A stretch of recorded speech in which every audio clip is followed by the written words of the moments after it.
Welcome to the Nurse Mark podcast, where we talk about everything health, happiness, cannabis. We'll delve into all aspects of what it means to live a powerful, healthy life. Everything from exercise to nutrition to mindfulness, and how to use cannabis as a means to alleviate some of the most common health issues we face. My motivation and passion come from the fact that I personally had to explore all these areas to deal with lifelong depression and mood disorder. For me, it's personal. So sit back, relax, and enjoy. Hey folks, Nurse Mark here. Welcome to this week's episode. This week we have Paige Lopez back again as a guest. Now, Paige is the founder of Awaken 180 Weightloss, and she is an expert on using the ketogenic diet to help people lose weight, feel better about themselves. So we're going to do a deep dive this week into sort of what happens in the body when you're eating carbs and sugar, and what happens to protein. And we're going to go to the bits and bytes and really do a deep dive and figure out what's going on in the body when you're eating whatever it is you're eating. All right, so sit back and relax and enjoy this episode.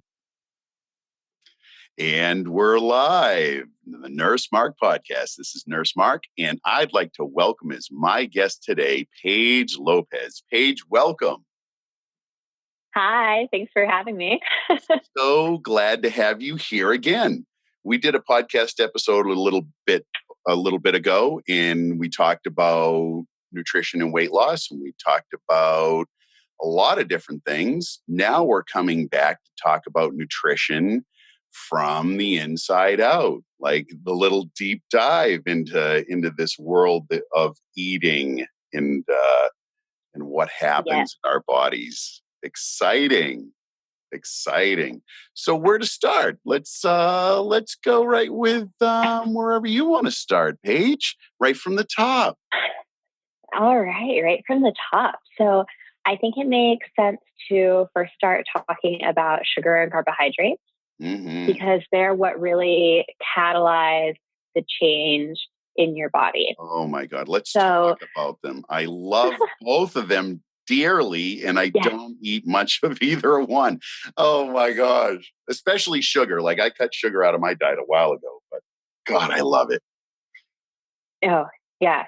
So it's interesting to first note that everything in our body shifts in terms of how our body metabolizes different sorts of fuel when we take out the sugar. And so one of the reasons why we have so much misinformation in the diet field, why some people say that cholesterol is bad, and some people say that it isn't bad, and some people say that sodium and fat are bad, and some people say that they're not, is because everything in our body shifts when we eliminate sugar and carbohydrates. So you have two things that can really be right depending on who you're talking to or how you're feeling your own body. And so as a first overarching concept, I do want to mention that everything I'm going to talk about today is what happens when you eliminate most of the sugar and carbohydrates from your diet. Love it. Let's do it. Let's talk about it. Yeah. So we carry sugar. Whenever we eat sugar or carbohydrates, our body doesn't store carbohydrates per se. It breaks it down into sugar. And so anytime we eat anything from a bagel to Swedish fish, they're going to... You had to mention Swedish fish. I'm looking for a bag right now. Where are they? This is so good. I have my big decorative fish bowl right next to me. It was the first thing that came to mind. It all breaks down into sugar in our body, and that's what our body stores for immediate energy use. Right. So glucose, we all know, right? So we store glucose in our bloodstream, and then any excess of that we store as glycogen in our liver. And then any excess sugar from that point, our body puts into fat cells. So and I have had a lot of that on my body at different times in my life. Yes. Yeah. So any more than 1 gram, which is 1 tablespoon, which is 5 grams, is 1 pack of sugar. If our bodies have more than 1 pack of sugar in our bloodstream at any time, it's toxic. So our body needs all these different mechanisms and ways to store the sugar that we're eating, because most people eat more than 5 grams or 1 pack of sugar worth of sugar in one sitting. Oh, yeah. Absolutely. So when you transition to a lower carbohydrate diet, what happens is you first utilize all the glucose in your blood system, in your veins. And that takes about 4 to 6 hours to process through. So that's something that most of us feel on a daily basis. We usually might feel blood sugar lows, you feel hangry, you really need a snack. That's any time that your blood sugar gets too low. But then if you've ever maybe been on a long airplane and not had the ability to get a snack, you suddenly become not hungry anymore. You push through that hour 6 of being ravenous and having all these symptoms of needing food, and then all of a sudden you don't need it anymore. And that's because your liver is able to convert glycogen, which is stored sugar, to glucose, pushes it out in the bloodstream, and now your blood glucose levels are restored. You feel normal again, and your body could go through about 3 to 4 days of this process before it runs out of glycogen in the liver. So that's how much is stored in the liver, is a 3 to 4 day supply. 3 to 4 day supply. Yeah. And then once you push through that 3 to 4 day supply, now your body doesn't have any immediate sugar stored. Your body actually is able to access its own fat cells and use the stored fat for fuel. And that's when you start to get into the therapeutic realm of using fat for fuel, or even what some people call ketosis. Yeah. Yes. Famous ketosis. Ketosis is huge these days. The keto diet seems to be the one that everybody is talking about for sure. It is. And it's been around for centuries. The first recorded use of the ketogenic diet was in 1904. Oh, wow. Yeah. That goes back a bit. It does. And it's just recently, probably in the last 10 years, that it's really gained a lot of traction. But all the forerunners in the field in the past 2 or 3 years have really opened it up, and all the studies that they're doing are showing therapeutic benefits for epilepsy, for tumors, for cancer. So really amazing stuff. Yeah, it's interesting you mentioned cancer. There's a lot of evidence that sugar is something that fuels cancer cells very quickly. And, I know that there are quite a few friends of mine that are battling cancer, and they put them on a diet, and the diet absolutely includes this much sugar: 0, none, nada. Yeah. Stay away from it. So there's a link there. Definitely. Even from an inflammatory perspective, the inflammation that sugar promotes, when you take it away, you not only don't have the inflammation from sugar, but your body is able to go into ketosis, and ketosis is a healing molecule. So the fat cells that your body produces when you are in ketosis, the ketones, are healing to your body. And the studies show that you can heal cuts, wounds, bruises, and even the deeper stuff faster with that. Wow. Okay, so we've got this process, the process down of you ingest carbohydrates or sugar directly. Carbohydrates convert to glucose, the sugar is the glucose, and whatever you have in your bloodstream, if that's, if you have more than what's needed to fuel your metabolic rate, I guess what they call it, right? So your metabolic rate to fuel your body and your cells, it's going to go to the liver first. It's going to be stored there. And then any additional, once the capacity of the storage of the liver has been met, then it's going to be turned into fat or adipose tissue. It's going to end up around your belly, on those love handles, those other places and it changes. I mean, it does change with age where the fat gets stored, but most of the time, Yes. those are the famous areas where it ends up. Yes. And it changes with hormones as well. One of the reasons why women tend to have fat stored around their thighs or their butt is because that is hormonally, when a woman does get pregnant, that's where the most nutritious fuel source for the baby is pulled from. And so from a evolutionary standpoint, if you're a woman who is of age that you could get pregnant, you are going to be healthier or more fertile if you have more weight in those areas. And so these areas that we think of as problem areas are actually there biologically and for evolutionary reasons. Oh, wow. I didn't know that. That's a cool tidbit of information.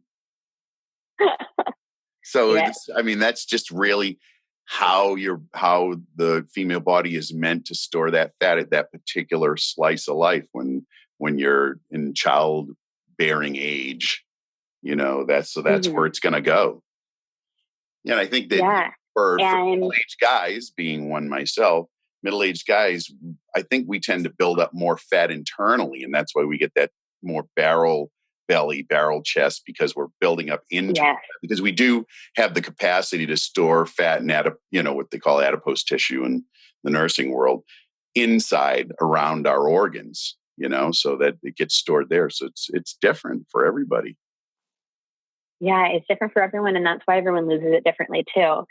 You can't target, losing the flab on your arm by doing tricep dips. It doesn't work that way. There That's right. You're right. Yeah. But what you can do is you can balance your hormones through diet or through exercises like interval or high intensity exercises. It helps balance your hormones so that you can lose it out of the areas that might be unbalanced or problem areas for you. You can rebalance that. Mm-hmm. Yeah, I'm a huge believer in high intensity interval training. I just think that, out of all of them, I've done all of them. I've done every kind of exercise regime or fad that you can think of, I've done.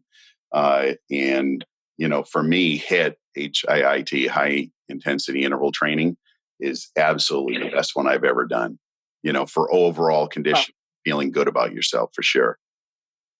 And if you can crunch a powerful workout down into 20 minutes, why not? I know, right? Exactly. Talk about optimizing your day. Totally. Yeah, that's manageable. That you can do. Years ago, I'd go to the gym and it'd be like a 3-hour ordeal, feel good. Yeah. It has some effect, but being able to crunch that down into a shorter amount of time is really cool. So that kind of modulates that exercise piece, kind of modulates the hormones. It definitely can. It depends on what you're doing, but the high intensity does the best job at regulating those hormones. We also see a big impact in exercising, regulating cortisol. And cortisol is the stress hormone. Yeah, let's talk about that. It has, yes. Mm-hmm. So cortisol is one of the hormones that has the biggest impact on your weight. Because from a biological standpoint, cortisol is released when you're in fight or flight.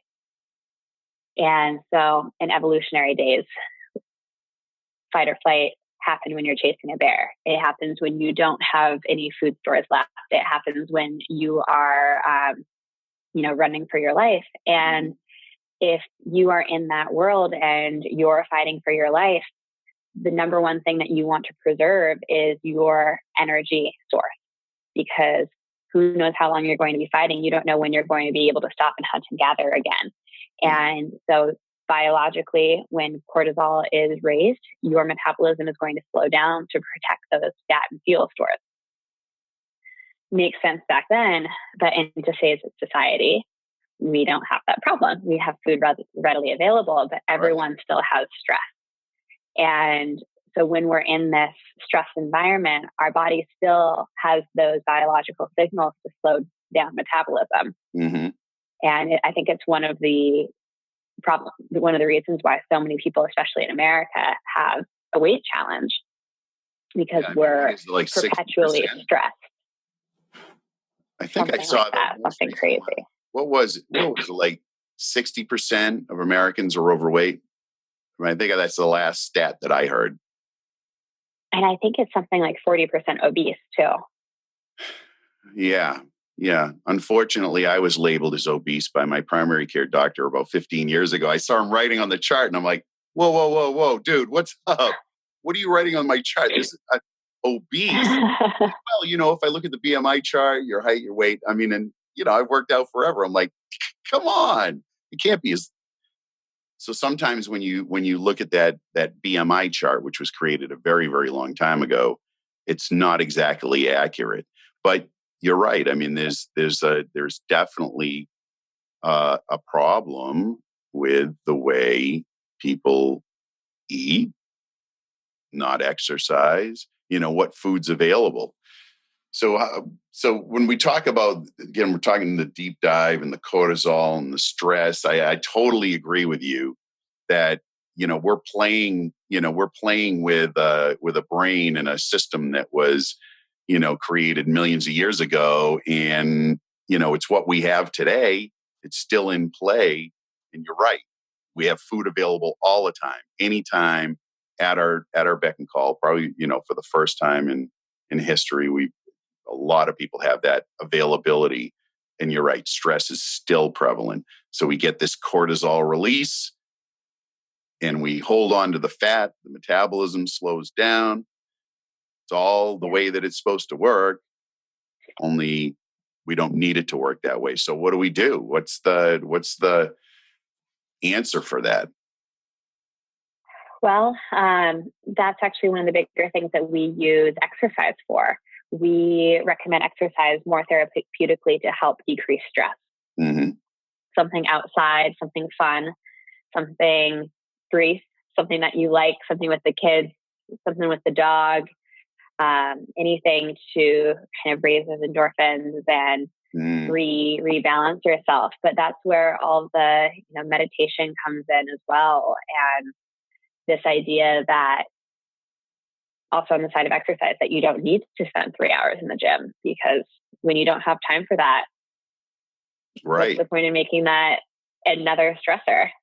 And that's what it ends up being. You're right. It's stressful. You miss the gym and you beat yourself up about it. And then it's just that perpetual roller coaster of, eating, not eating, exercising, not exercising, feeling bad about it. So coming back to hormones, glucose, storing all that fat. So what is the recommended diet? I mean, you have the USDA recommendations, which, forever and ever have been influenced by, very large companies that produce food for consumption. I think that more people are getting away from that. I don't think there's as much of as much of a belief in what's being presented as recommendations. How far off are they? Like, let's say if we looked at the USDA, they used to have the pie chart. I don't know what it is now. I mean, I think it changed. It was recently updated. I don't know what they have now. The plate.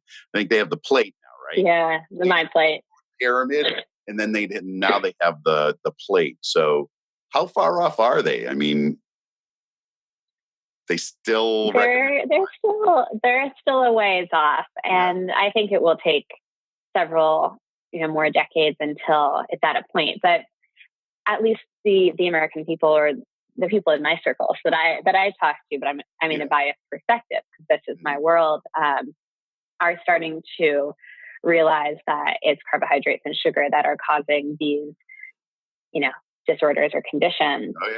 But what is taking a little bit longer to catch on is the way to solve it, because it's one thing to have the awareness that it's one thing to eat less sugar. Eating less sugar is easy. You cut out candy, you cut out stuff like that. The unnecessary is the treats. But then cutting back on carbohydrates is even harder. First of all, it's a Yeah. staple in any restaurant when you go there. But if you were to cut out all of the carbs in your day, you wouldn't be eating very much at all. Right. And what you were eating wouldn't taste very good. And then so what, you're just going to eat less? Like how sustainable, or how long is that sustainable for? Right. And I Right. think this Yeah, is there's a difference. the realm. Yeah, there's a difference between something that you use to sort of shed the weight versus what's going to be something you can maintain long term. And I was talking Right. about And that at I the think gym this this is morning, where someone was on this really, really, every 2-day fast and 500 calories the next day. And it's like, wow. yeah, that's great. They're going to lose, but it's not something that they're going to be able to maintain and have a healthy life. It's just not going to work that Right. way. And sustainability is key, Yeah, of because course. these kind of things take time. And at the same point, going back to the hormones, if you're doing something that isn't sustainable, regardless of how long you can stick with it, how much willpower you have, imagine what kind of stress that's going to create internally. You might be doing all the right things, but if you're putting all of your energy into to focus on this, and really, like, really working for it, Hmm. it might be that it's backfiring because it's causing a chain reaction in your hormones. Yeah. And so I think the It big could throw challenge up for all your people, blood work. Yeah, your cholesterol, yeah, triglycerides, all of the things, that, in homeostasis, they're supposed to be at a certain level. I mean, that's, a healthy level. We identified what those are. We know what they are. And you're right. Whatever you're doing will definitely have an effect on all of those. yeah.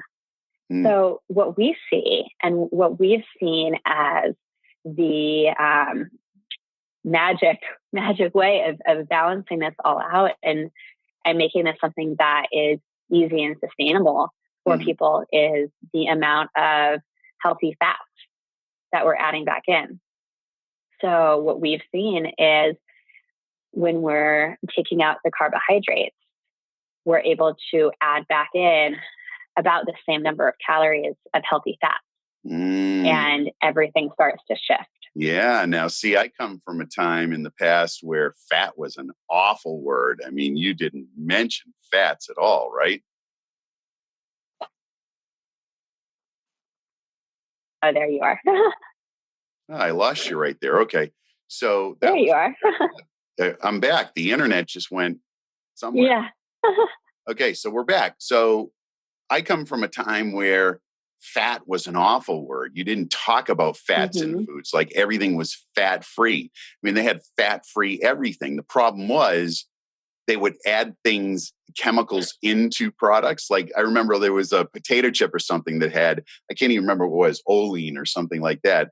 And, one of the things on the bag of potato chips was it causes anal leakage. And I'm like, yeah, I want chips and anal leakage. That's something I'm looking for, especially, if I'm going to be out dating. That's important. I'm like, who would eat this junk, like this chemical stuff that's awful? So now we're coming back around, and with the shift to sort of like a real focus on keto and ketosis and that Hmm. diet, adding those fats back in, sometimes it's like, oh, man, what are we doing? We're adding fat? What? Huh? Right. Right.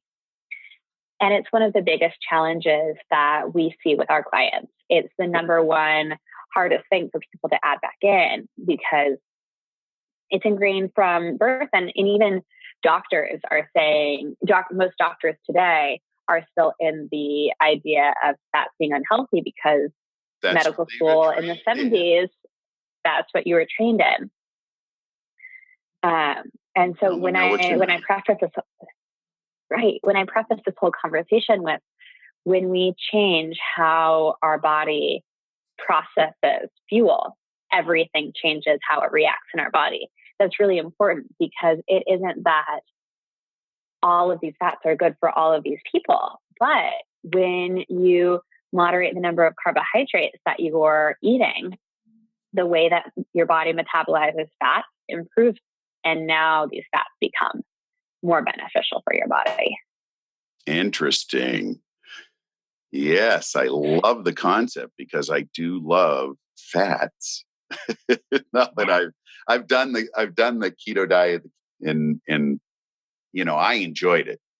I thought it was great. I've done them all. I've done Paleo Zone, every single one that you can keep going back, and I think that um, they all have positive attributes, but I really like this idea of shifting how your body's working. Because let's face it, we're just a biochemical mass, right? It's like chemicals in food, chemicals in what comes back out. I mean, it's, how does it process and how is your body fueled?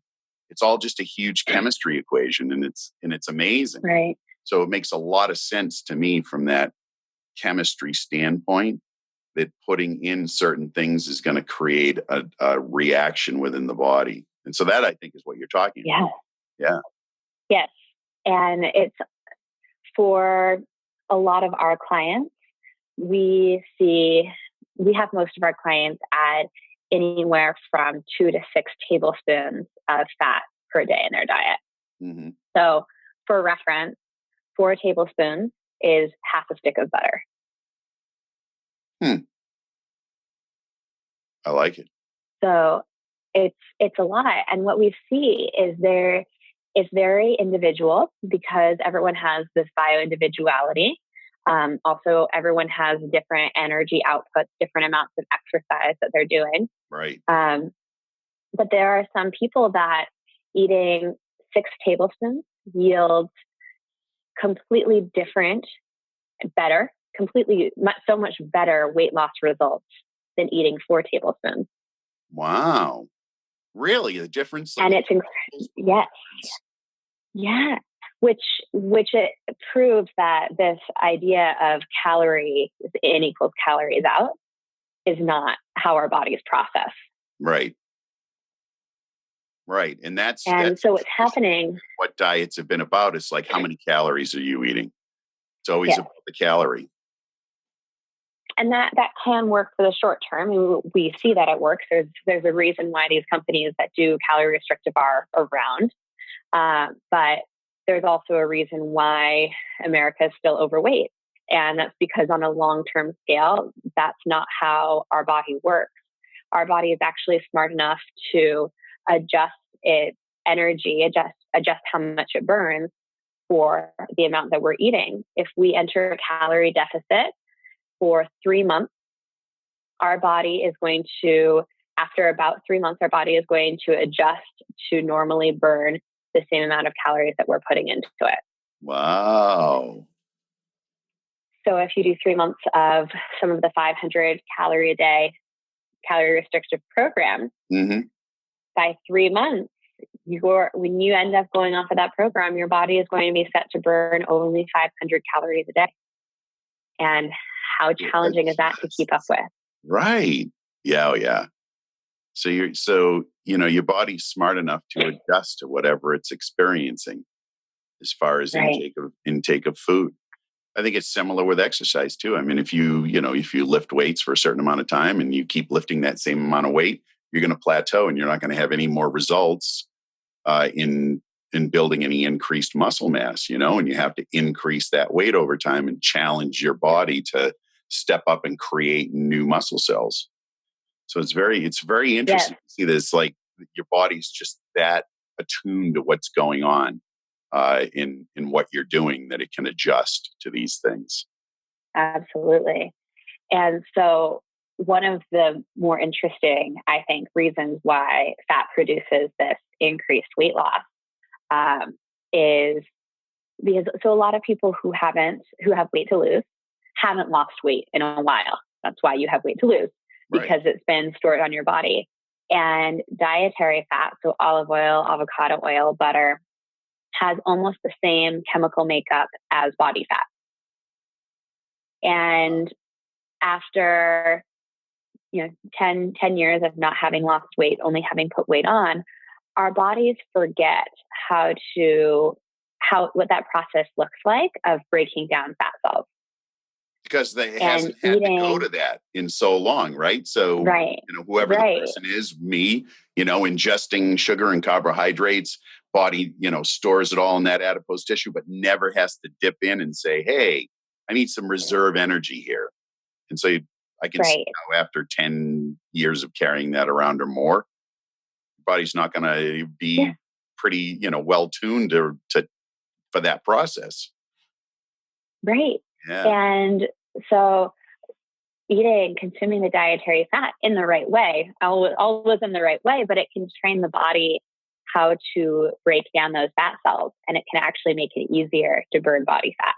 Ah, so explain that a little bit. What's so you say, fat's in the right way. I mean, does that mean I'm not going to sit down and eat a stick of butter for breakfast? I mean, what's the right So way? that actually would be all right. So it Don't tell me. happens when you're doing the I had to take a break. I'm going to eat a stick of butter now. I love butter. Oh my gosh. It's all the ratios of the rest of nutrition in your day. So Okay. in order for fat to be seen this way, you have to moderate the number of carbohydrates that you're getting. We typically see anywhere from about 30 to 50 grams of carbohydrates a day being the sweet spot to enable these great changes. That's not a lot. I mean, from experience, 30 to 50 Right. is not a lot. I mean, you gotta really think about what you're going to be doing. Yeah. So it's a big focus on vegetables. If Yeah. you're really just focusing on vegetables and that's your source right there, it's pretty easy to stay within that range. Mm-hmm. But then even more significant is the types of fats that you're using. And so fats can be the most healing source for your body, and they can also be the most detrimental source for your body, just depending on the type of oil that you ingest. So the best types that we're always looking at is and then it also depends on your purpose. So when you're talking about fat for weight loss, Yeah. butter, avocado oil, and olive oil are going to be the best types of oils. Okay. And why is that? But What makes them special? I mean, I'm thinking those are like medium or long chain triglycerides, right? yes, and that is exactly why they're special. Those are long chain triglycerides. Butter is a medium chain triglyceride. Mm-hmm. And so when you are consuming healthy fat for weight loss, you want your body to burn your body fat before it burns the oils that you're putting in your body. If your body doesn't need to metabolize the oils that you're consuming, they're going to pass right through you. The oils can actually take a different pathway through your body, not necessarily be digested, and they can be released in your stool. And so for weight loss, you want to consume oils that have a longer chain triglyceride than your body fat, because your body is going to break down the shorter chain triglyceride and use it first for fuel. Because it's easier? Because it takes less activation energy. Right. And so your body's fat And is a medium chain triglyceride. Always, right? Your body's tuned to say, what's the easiest thing I can do right now to get energy? And it's going to do that. Right. So, so your body's a medium chain triglyceride, your body fat's medium. And so if you're consuming all this olive oil, even if you consume it in excess, the extra that you need is just going to pass through you, but your body's still going to be able to attack those fat cells, release them, and lose the weight. We also have healthy fats such as MCT oil and coconut oil. Right. And those are really prevalent in the ketogenic community, in the health community. It's because of their ability to easily turn into energy. Those are short chain triglycerides. I switched and started using a lot of coconut oil in cooking. And great burning, good high burning point. Yeah. Great for cooking. Yeah. Oh, really good. Yeah. Like 450, I think was the burning point for that. Yeah. And so those are short chain triglycerides. And what we see is if someone exclusively uses those fats on our program for weight loss, their weight loss is going to slow down. Because those are so easily broken down by the body that the body is going to break down and metabolize all of the short triglycerides that it receives. Mm. And if it has time, it can break down the body fat. If it has time. If it has time. And so you see that these people that feel great, you have great energy, you're clear, all the things that fat does, the mental clarity, the skin, great hair, great energy, but they don't see the weight loss. Really? And that's just another chemical hack. That's just another, chemical reason why it doesn't happen. So what do you do to snap people back into sort of that fat burning mode? Just transition which fats they're using. It's as simple as shifting from coconut oil to olive oil. Yeah. Yeah. And that'll make the difference. It'll make the difference. But then on top of that, fats are complicated. Even taking olive oil, not all olive oils are equal. The reason why canola oil is something that we never want to use is because of the way that it's processed. And that's a human created oil, right? Canola oil. Yes. Yeah. Yeah. And thinking about other types of oils as well, maybe sesame, corn oil, vegetable oil. If you can't think of how they compress that seed to make the oil, if you can't imagine like wringing it out with your own hands, they probably used heat, and it probably isn't a good type of oil. These triglyceride chains are chemical reactions. Yeah. And the type of molecule that they have in the body is very, very important for how it reacts in the body. And when we heat up that molecule, changes the location of the hydrogen bonds, and it actually completely changes the way that molecule interacts in the body. So it's the application of heat. I think I read somewhere that olive oil, when you're cooking with it, there's a point in how much heat you should use with olive oil, because it'll actually do that. It'll convert to that, change that hydrogen bond. And so now it makes it's about 350 degrees. Yeah. Yeah. It's actually there are some studies because whenever you smoke these oils that aren't supposed to be smoked, it's actually carcinogenic. Right. That's what I heard. And there are some studies that show that chefs are more likely to develop lung cancer than anyone else, because they're around these cooked oils all the time. Yeah. And they're not smokers. They're not doing any of the traditional lung carcinogens, but it's just breathing in these smoked oils, and that's how dangerous they can be. Wow. So we got down to the fats and the oils. So carbs limit 30 to 50 grams a day. Then we have the fats that we want to have. What about, what happens to protein when we metabolize protein, when we digest it and it becomes, part of our bodies? What happens in that process? So the amount of protein that we eat gets digested over a long period of time. Protein has the longest digestion phase of anything else that we eat, typically over about 8 hours. And so that enables a lot of it to be used up based on how our activity level is for the day. But protein has an absolute sweet spot. If you don't eat enough protein, you can risk your muscles not being fed enough. You can risk losing muscle mass. But if you eat too much protein, something called gluconeogenesis happens. You don't store protein anywhere. Fat goes right through you. Sugar we store in fat cells, but we don't have this kind of storage vault for protein. And so our bodies convert protein to sugar. So what we see really often with our clients is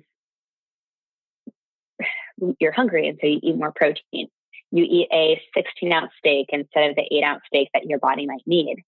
And your body says, gosh, I have 8 more ounces than I need here, and I can't store it anywhere. And so it converts it to glucose and it stores it as fat, and it actually can slow down weight loss. Ooh. So this is really Yeah. intricate. Like it's a balancing act to get to the right place where you're consuming what the right amounts are for you. That's Yes. that can be a daunting task. Yeah, it's one of the reasons why it's so challenging for people to even do something like the ketogenic diet Right. on your own, because on top of try to be mindful about how much food that you're getting and when you're getting these different nutrients, Mm-hmm. it's easy to get thrown off by things like electrolytes. How if you're feeling dizzy, if you're feeling lightheaded, if you're having tingling or numbing sensations in your arms, all of those kind of things can point to different electrolytes. But it's easy to think, oh, I'm just thirsty, or oh, maybe my body needs more carbohydrates. Mm-hmm. And yeah, knowing exactly what your body needs takes a lot of research. Yeah, that's funny that you brought up electrolytes.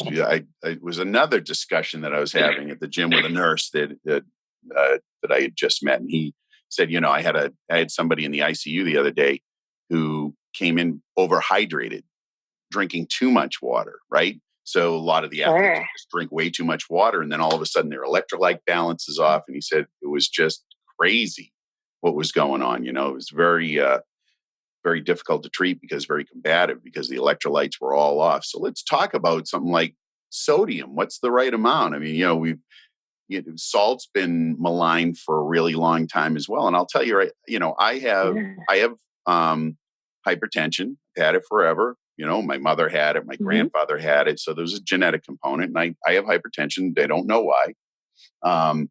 And so, the recommendation was very low sodium diet. Don't have sodium. Let me tell you, I eat a shit ton of sodium. Like I love sushi. I love oh my gosh, I'm drooling right now just thinking about it. I eat a high sodium diet, right?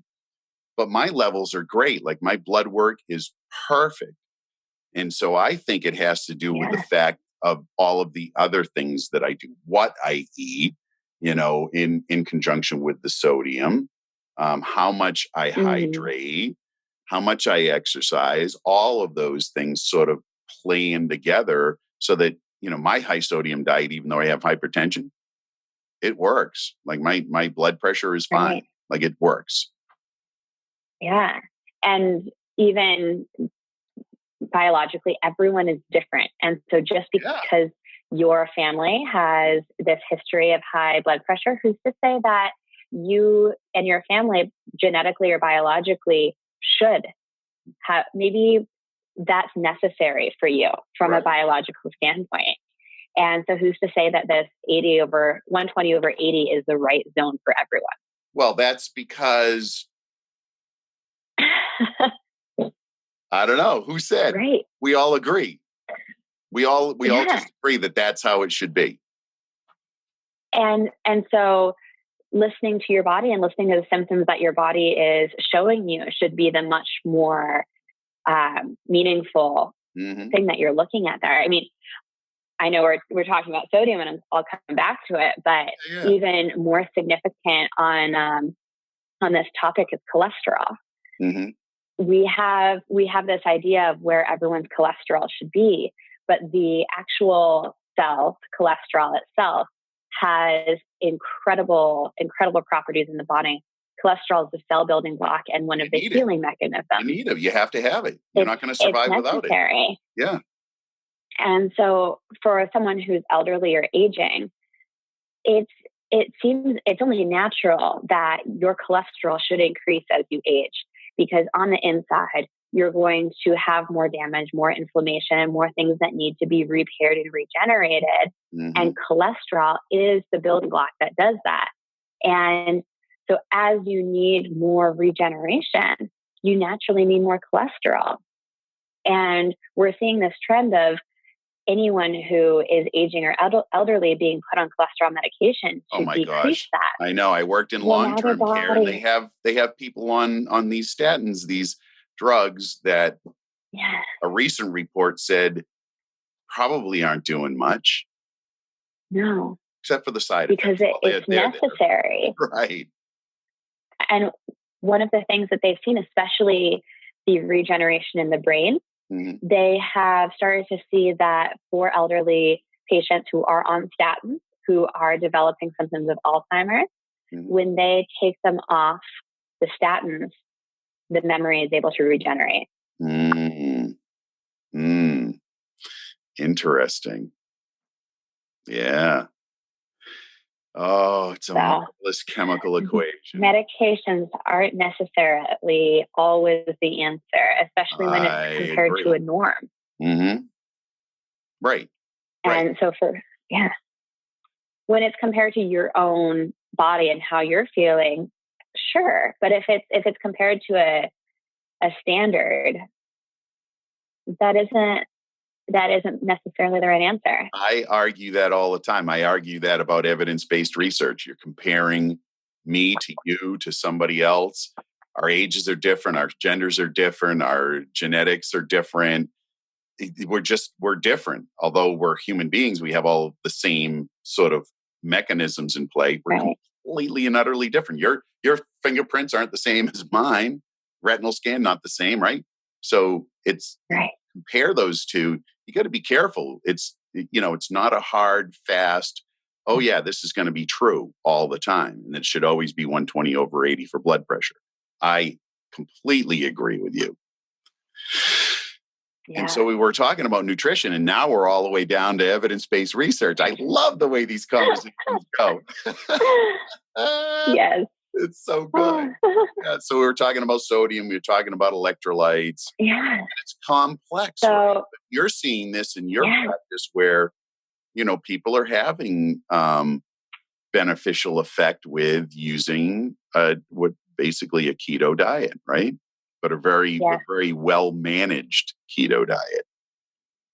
Very, very careful, very, very carefully managed, very intentional.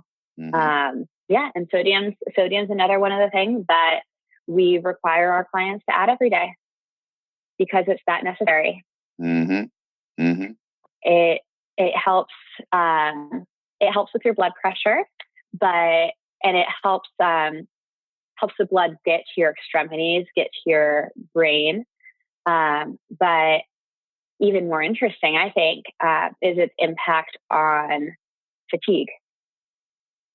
So we talked about the cortisol levels, the stress hormone. Yeah. But stress and adrenaline are both produced by the adrenal glands. Right. And the adrenal glands, in order to synapse, in order to fire, need sodium. And because of our traditional thought of sodium being bad, a lot of people don't add in enough salt. And in a standard American diet, that's no problem. You're getting it from your bread, you're getting it from your pasta, from your rices. But when you cut out those foods, you're no longer getting it from those sources. No, you're not getting when it. You're eating meat and vegetables, you're maybe getting 200, 300 milligrams a day when you need at least 800 to function and 1,300 to function well. And when you're really looking at the amount of sodium that you need on a ketogenic diet, if you're looking at someone like Lyle McDonald, who is one of the forerunners in the field, they recommend 3,000 to 5,000 milligrams of sodium a day. And that comes back to the adrenal glands needing to have that in order to produce. Yes, in order to spark, and adrenal glands is where you produce adrenaline. And so if you're doing this ketogenic diet and you're feeling fatigued or lethargic, the way that I like to describe the feeling is that you need coffee, but you have coffee and it doesn't wake you up. Yeah. It's just consistently my draining daily life. That's me in a nutshell. It's actually low sodium. But sodium, you take a handful of salt Mm. And sodium is so immediate because it goes through your bloodstream. It takes about 15 minutes and you feel like you've had all the coffee in the world and it wakes you right up. Wow. Wow. Hey, there's my tip for the day. I'm going to give that a roll. Yeah. Yeah.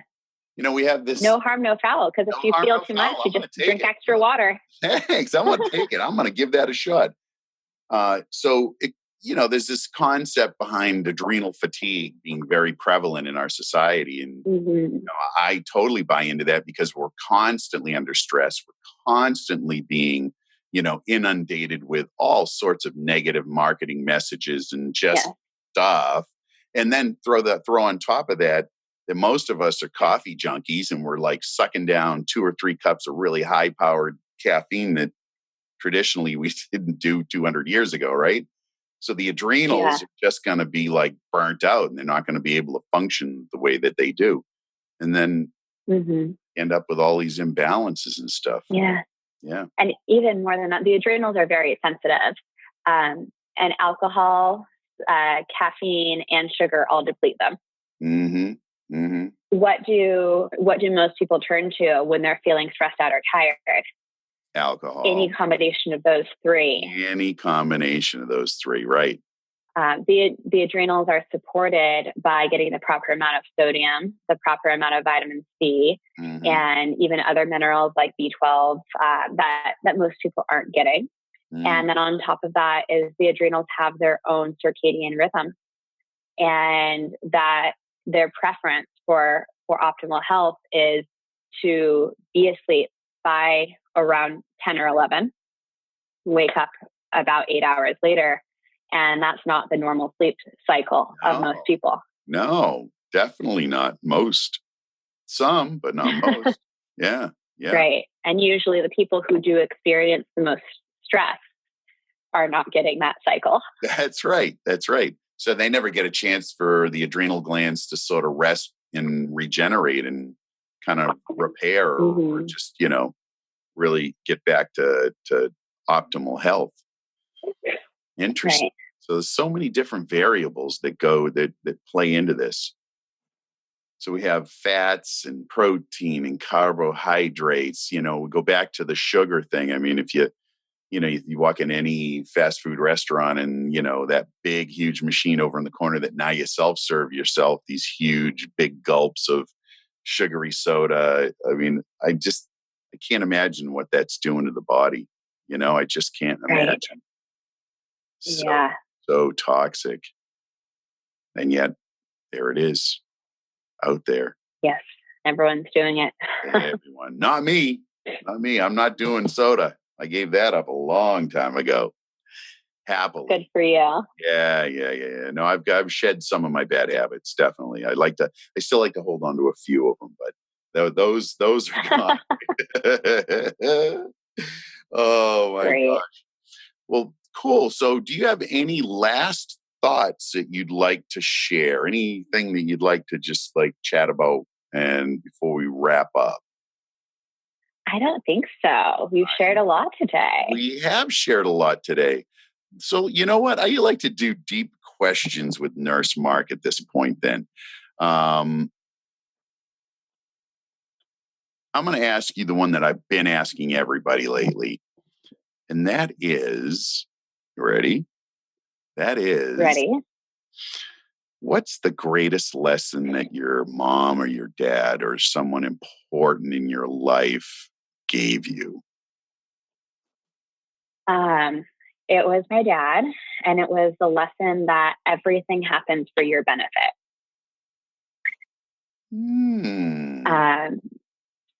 In about 2013, I was in grad school and having a terrible experience and not liking it at all. And I decided that the best path for me and my own health was to quit grad school. And it was a really tough decision. And I beat myself up about it a lot. And of course, we always had these, everyone always says everything happens for a reason. But yeah, right. When it happens to you, it's bullshit. Calling bullshit on that. A reason sure, the reason is for me to be miserable. That's the reason here. But he kept telling me, everything happens for your benefit, and it's going to produce something greater and bigger down the road. It's not just some BS reason, but it's really something that is, you may not see it now, but 2-3 years from now, you'll see that it was for the best. And if the only reason that Awaken 180 is here today and I am where I am is that moment. That moment. Powerful stuff. Dad was right. I know it's true in my life. Oh, absolutely. Yeah. That's a great lesson. That is a great lesson. So we have your contact info because you've been on the podcast before in an awesome way. So do you want to share any contact info real quick just now on the recording in case somebody's listening, haven't heard before? Lay it on us. Absolutely. So Awaken 180 Weight Loss. The phone number is 844-346-1800. We have 6 locations and a worldwide location. It's all via Skype if you are not in the Boston area. But visit our website, give us a call, awaken180weightloss.com. Awaken180weightloss.com. Paige Lopez, thank you for being a guest on the Nurse Mark podcast, and we'll chat again soon. Thank you. Yeah, that's a wrap. That's a wrap. Hey, folks, thanks for listening in on this episode of the Nurse Mark podcast with Paige Lopez. I hope you get a little more insight and knowledge into what really goes on when you eat the foods that you eat, drink the things you drink, what's going on in your body. Maybe that'll allow you to make a different choice the next time you're sitting down at a meal. You decide, hey, now that I know what's going on, I'm going to do something a little bit different. And remember, it's all related to health, happiness, cannabis.